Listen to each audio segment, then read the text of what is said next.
ഇന്ന് മാർച്ച് 5-ാം തീയതി ശ്രദ്ധയിൽപ്പെട്ട പ്രഖ്യാപനങ്ങളിലൊന്ന് അമേരിക്കയുടെ പ്രസിഡന്റ് ട്രംപ് പറഞ്ഞിരിക്കുന്നു, ഇറാനിൽ വധിക്കപ്പെട്ട പരമോന്നത നേതാവിൻ്റെ മകനെ പുതിയ നേതാവാക്കി വയ്ക്കുന്ന കീഴ്വഴക്കം, ആ രീതി ഒരു കാരണവശാലും അമേരിക്ക അംഗീകരിക്കില്ല എന്നാണ്. വെനിസ്വേലയുടെ കാര്യത്തിൽ സംഭവിച്ചതുപോലെ ഭരണാധികാരിയെ മാറ്റുന്നതും പുതിയ ആളെ നിശ്ചയിക്കുന്നതിനും തനിക്ക് വളരെ വ്യക്തമായൊരു റോൾ ഉണ്ടായിരിക്കണം എന്ന് നിർബന്ധമുണ്ട് എന്ന കാര്യമാണ് ഇന്നിപ്പോൾ അന്താരാഷ്ട്ര മാധ്യമങ്ങൾ ട്രംപിൻ്റെ പേരിൽ കൊണ്ടുവന്നിരിക്കുന്ന ഏറ്റവും വലിയ പ്രഖ്യാപനങ്ങളിൽ ഒന്ന്. അതേസമയം ഇറാൻ ഇതുമായി ബന്ധപ്പെട്ടൊരു പ്രതികരണം നടത്തിയിട്ടുണ്ട്. ഹോർമൂസ് കടലിടുക്ക് അടച്ചിട്ടു എന്ന രൂപത്തിൽ പ്രചരിപ്പിക്കുന്ന വാർത്തകൾ തികച്ചും തെറ്റാണ്. തങ്ങളങ്ങനെ ചെയ്തിട്ടില്ല.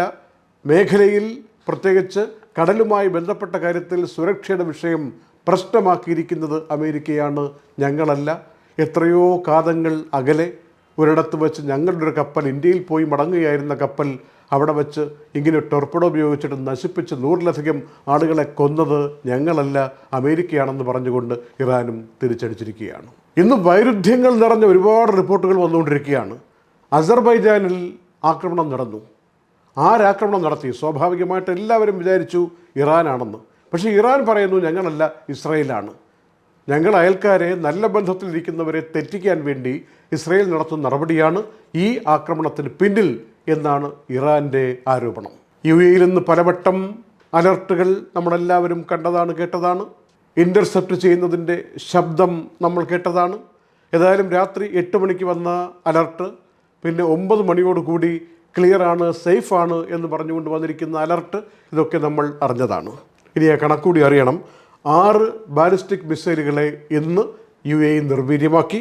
125 ഡ്രോണുകളെയും നിർവീര്യമാക്കിയിട്ടുണ്ട് എന്ന അറിയിപ്പും UAE-യുടെ ഭാഗത്തുനിന്ന് വന്നിട്ടുണ്ട്. ഇന്ന് അബുദാബിയിൽ 5 പേർക്ക് പരിക്ക് പറ്റി. മൊത്തം UAE-യിൽ ഈ ഫെബ്രുവരി 28 മുതൽ ഇന്ന് മാർച്ച് 5-ാം തീയതി രാത്രി വരെയുള്ള കണക്ക് പറയുമ്പോൾ 94 പേർക്കാണ് പരിക്ക് പറ്റിയതെന്നും ബന്ധപ്പെട്ട ഡിപ്പാർട്ട്മെൻറ്റ് ഔപചാരികമായി അറിയിക്കുകയാണ്. മിഡിൽ ഈസ്റ്റിലെ ഈ സംഘർഷാവസ്ഥയ്ക്കിടയിൽ നമ്മൾ നോക്കിയിരിക്കുന്ന പ്രധാനപ്പെട്ട കാര്യങ്ങളിലൊന്ന് യാത്രാ സൗകര്യങ്ങളെക്കുറിച്ചാണ്. ഒരുപാട് പേർ പല സ്ഥലങ്ങളിലായി കുടുങ്ങിക്കിടപ്പുണ്ട് എന്നുള്ള യാഥാർത്ഥ്യം.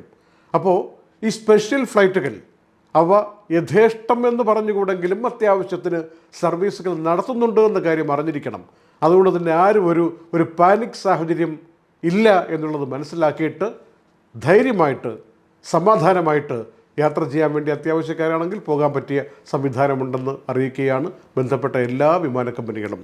എമിറേറ്റ്സും ഫ്ലൈ ദുബായും എയർ അറേബ്യയും എയർ ഇന്ത്യ എക്സ്പ്രസ്സും ഒക്കെ ഇപ്പോൾ പല പല എയർപോർട്ടുകളാണ്. ഫുജേറയിലും റാസൽ ഖൈമയിലുമുള്ള എയർപോർട്ടുകളൊക്കെ വളരെ ആക്റ്റീവ് ആവുകയും സ്പെഷ്യൽ ഫ്ലൈറ്റുകൾ ഇങ്ങനെ പോവുകയുമാണ്. ഒരുപാട് ആളുകൾ പോയി കഴിഞ്ഞു, അത്യാവശ്യക്കാരൊക്കെ പോകുന്നുണ്ട്, ഇനി പോകാനുള്ള സൗകര്യവുമുണ്ട്.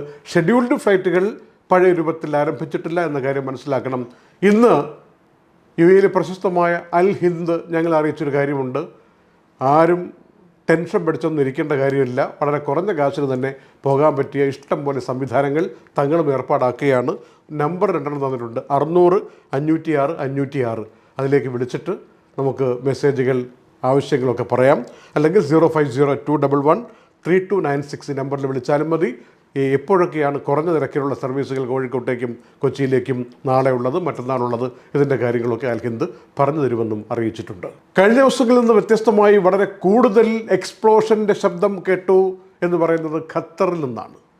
അപ്പോൾ ഖത്തറിൽ US എംബസിയുടെ അടുത്ത് ഇങ്ങനെ ശബ്ദങ്ങൾ കൂടുതലായി കേൾക്കുന്ന സാഹചര്യത്തിൽ അവിടെ നിന്ന് ചുറ്റുവട്ടത്തുള്ള താമസക്കാരെയൊക്കെ ഗവൺമെൻറ് ഒഴിപ്പിച്ചു എന്ന രൂപത്തിലാണ് വാർത്ത വരുന്നത്.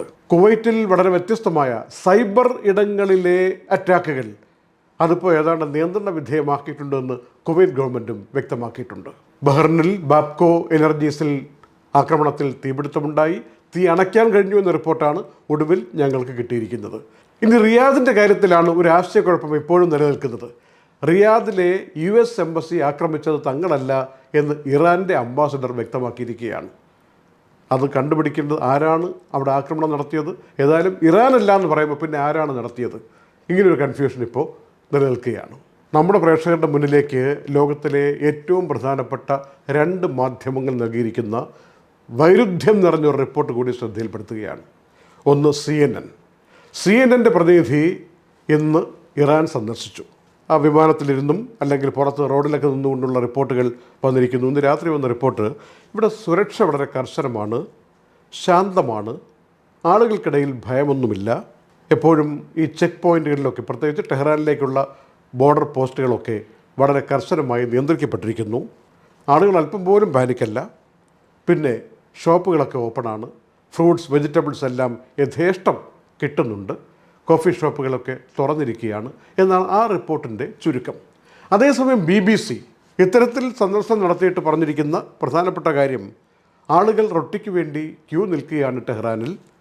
ഭയം എന്ന വികാരമാണ് ഇറാനിൽ ഇപ്പോഴുള്ളത്. അങ്ങനെ വൈരുദ്ധ്യം നിറഞ്ഞ പരസ്പര വിരുദ്ധമായിട്ടുള്ള രണ്ട് റിപ്പോർട്ടുകളാണ് ലോകത്ത് ജനങ്ങൾ വിശ്വസിക്കുന്ന രണ്ട് ചാനലുകൾ ഒരേ സ്ഥലത്തെക്കുറിച്ച് നൽകിയിരിക്കുന്നത് എന്ന കാര്യം കൂടി ശ്രദ്ധയിൽപ്പെടുത്തുകയാണ് ഞങ്ങൾ. ഈ യുദ്ധത്തിൻ്റെ സമയമാകുമ്പോൾ ഇങ്ങനെ വൈരുദ്ധ്യം നിറഞ്ഞ പല റിപ്പോർട്ടുകളും വരും. ഉദാഹരണത്തിന് മറ്റൊന്നുകൂടി, ഉക്രൈൻ്റെ പ്രസിഡന്റ് സെലൻസ്കി എന്ന് പറഞ്ഞിരിക്കുന്നു, അമേരിക്ക തങ്ങളോട് സഹായം ആവശ്യപ്പെട്ടിട്ടുണ്ട്, ഗൾഫ് മേഖലയ്ക്ക് വേണ്ടി ഈ ഡ്രോണുകളെയൊക്കെ ഇൻ്റർസെപ്റ്റ് ചെയ്യാൻ വേണ്ടിയുള്ള സംവിധാനം നൽകണം, സഹായിക്കണം എന്ന് പറഞ്ഞുകൊണ്ട്. എന്നാൽ ഇക്കാര്യത്തിൽ പെൻറ്റഗൺ എന്ത് പറയുന്നു? പെൻറ്റഗൺ ഇതിനെക്കുറിച്ച് കമാന്ന് മിണ്ടിയിട്ടില്ല എന്ന അറിയിപ്പാണ് പിന്നീട് അന്താരാഷ്ട്ര മാധ്യമങ്ങൾ നൽകിയിരിക്കുന്നത്. ഇങ്ങനെയൊക്കെയുള്ള വലിയ ആളുകളുടെ വാർത്തകൾ പറയുന്ന കൂട്ടത്തിൽ ചെറുതല്ലാത്തൊരാശ്വാസം പറയട്ടെ. ഇവിടെ ഈ വിസ ക്യാൻസലാക്കിയിട്ട് ഒരു ഗ്രേസ് പീരീഡ് ഉണ്ടല്ലോ, ആ പീരീഡ് കഴിഞ്ഞിട്ട് പോകാം, അതിനു മുമ്പ് പോകാം എന്നൊക്കെ പറഞ്ഞ് കാത്തിരുന്ന ആളുകൾക്കാണ് ഈ ഫെബ്രുവരി 28 ഇങ്ങനെ ഒരു ആക്രമണത്തിൻ്റെ അവസ്ഥ ഉണ്ടാകുന്നതും എയർ സ്പേസൊക്കെ അടയ്ക്കുന്നതും പോകാൻ പറ്റാതെ വരുന്നതും. ടിക്കറ്റുകൾ ക്യാൻസലാകുന്നു, പിന്നീട് ഇവിടെ കഴിയേണ്ടി വരുന്നു. അപ്പോൾ ഈ വിസയുടെ ഫൈൻ കൊടുക്കേണ്ടി വരുമോ അങ്ങനെയുള്ളവർക്ക്? അല്ലെങ്കിൽ വിസിറ്റ് വിസയിൽ വന്നു, ടൂറിസ്റ്റ് വിസയിൽ വന്നു, ആ ദിവസം കഴിയുന്നു, ഗ്രേസ് പീരീഡ് ആവുന്നു. അതിന് ഇന്നലെ പ്രഖ്യാപിച്ചൊരു ആനുകൂല്യം ഉണ്ടല്ലോ, ഈ ഫെബ്രുവരി 28 മുതലുള്ള അങ്ങനെയുള്ള ഈ പറഞ്ഞ കാറ്റഗറിയിൽപ്പെട്ടവർക്ക് പിഴ കൂടാതെ തന്നെ പോകാൻ പറ്റും എയർ സ്പേസൊക്കെ തുറക്കുമ്പോൾ എന്ന് പറഞ്ഞിരിക്കുന്നത് വളരെ കുളിരോടുകൂടി ആശ്വാസത്തോടു കൂടി ആളുകൾ സ്വീകരിച്ചിരിക്കുകയാണ്. അതിന് UAE ഗവൺമെൻറ്റിനോട് നന്ദി പ്രകാശിപ്പിച്ചുകൊണ്ട് നമ്മൾ സാധാരണ മലയാളികൾ, ഇങ്ങനെയൊക്കെ ആയിത്തീർന്ന ആളുകൾ തന്നെ പറയുന്നത് നമുക്ക് കേൾക്കാൻ പറ്റുന്നതാണ്. ഇത്തരം ജീവകാരുണ്യപരമായ ഇടപെടലുകളും അത്യാവശ്യത്തിന് ആത്മവിശ്വാസം കൈവരുന്ന വാക്കുകളും അങ്ങനെയുള്ള ഭരണാധികാരികളുടെ ഇച്ഛാശക്തിയും ഒക്കെ ചേരുന്നത് കൊണ്ടാണല്ലോ 200-ലധികം രാജ്യങ്ങളിൽ നിന്നുള്ള ആളുകൾ ഈ ചെറിയ ഭൂമികയിൽ വന്നിട്ട് ഇവിടെ അന്നം തേടി അർദ്ധം തേടി കഴിയുന്നത് എന്ന കാര്യം കൂടി ഈ സന്ദർഭത്തിൽ നമ്മൾ ഓർക്കണം. നൂറുകണക്കിന് ഡ്രോണുകളും മിസൈലുകളും ഒക്കെ ഇങ്ങനെ വരുമ്പോൾ സ്വാഭാവികമായും ഇൻ്റർസെപ്റ്റ് ചെയ്യുമ്പോഴുള്ള അവശിഷ്ടങ്ങൾ പലയിടങ്ങളിലായി ചിതറിക്കിടക്കുന്നത് കാണാൻ പറ്റും. ഇത്തരം സന്ദർഭങ്ങളിൽ നമ്മൾ എന്തു ചെയ്യണം? ഉത്തരവാദിത്വമുള്ള താമസക്കാരെന്ന രൂപത്തിൽ നമ്മൾ ഒന്നാമത് ഇതിൻ്റെ അടുത്തേക്ക് പോകാതിരിക്കുക, കൂട്ടം കൂടി നിൽക്കാതിരിക്കുക, ഫോട്ടോ എടുക്കാതിരിക്കുക. ഈ ഫോട്ടോ എടുത്തിട്ട് സോഷ്യൽ മീഡിയയിൽ കൊടുത്തിട്ട് ഞാനത് കണ്ടുപിടിച്ചു എന്നൊക്കെ പറഞ്ഞ് അങ്ങനെ വീമ്പിളക്കുന്ന സാഹചര്യത്തിൽ നിന്നൊക്കെ മാറി നിൽക്കുക. ബന്ധപ്പെട്ട വൃത്തങ്ങളെ, സിവിൽ ഡിഫൻസിനെ നമ്പർ കൈവശമുണ്ടെങ്കിൽ വിളിച്ചൊന്നറിയിക്കുക, ഇങ്ങനെ ഒരു സാധനം കാണുന്നുണ്ട്, ഞങ്ങൾ അങ്ങോട്ട് പോയിട്ടില്ല, ഒന്ന് ചെക്ക് ചെയ്യണമെന്ന് പറയുക. അതിൻ്റെ ഉദ്യോഗസ്ഥന്മാർ, അതിൽ പരിശീലനം കിട്ടിയവർ, അവർ വന്ന് കാര്യങ്ങളൊക്കെ പരിശോധിക്കും എന്ന കാര്യം വീണ്ടും മിനിസ്ട്രി ഓഫ് ഇൻറ്റീരിയർ പറഞ്ഞുകൊണ്ടിരിക്കുകയാണ്. അതുപോലെ ഇടയ്ക്കിടെ ഈ അലർട്ടുകൾ വരുന്നുണ്ടല്ലോ. അലർട്ട് വരുമ്പോൾ ശ്രദ്ധിക്കേണ്ടത്, അത് കാണാൻ വേണ്ടി എന്തെങ്കിലും ഇപ്പോൾ ഇൻ്റർസെപ്റ്റ് ചെയ്യുന്ന കാണാൻ പറ്റും എന്ന് പറഞ്ഞ് പുറത്തേക്ക് ചാടുകയല്ല വേണ്ടത്. പരമാവധി കെട്ടിടങ്ങൾക്കുള്ളിൽ കഴിയുക, അതും ജനാലകൾ, വാതിലുകൾ ഇതിൻ്റെ അടുത്തൊന്നും നിൽക്കരുതെന്ന് പ്രത്യേകം പറഞ്ഞിട്ടുണ്ട്. അതൊക്കെ പാലിച്ചുകൊണ്ട് നിൽക്കുക. അലർട്ട് മാറുമ്പോൾ സേഫ്റ്റി മെസ്സേജ് വരും. എന്നിട്ട് മാത്രം നമ്മൾ മറ്റു കാര്യങ്ങളിലേക്ക് പോകും. ഏതാനും മിനിറ്റുകൾ ഒന്ന് സഹിച്ചും ക്ഷമിച്ചും നമ്മൾ അടങ്ങിയിരിക്കണമെന്നുള്ള പ്രാഥമിക ബാധ്യതയാക്കി എടുത്തുകൊണ്ട് മുന്നോട്ട് പോകണമെന്ന് മാത്രം ഒരിക്കൽ കൂടി ദുബായ് വാർത്ത ഓർമ്മിപ്പിക്കുന്നു.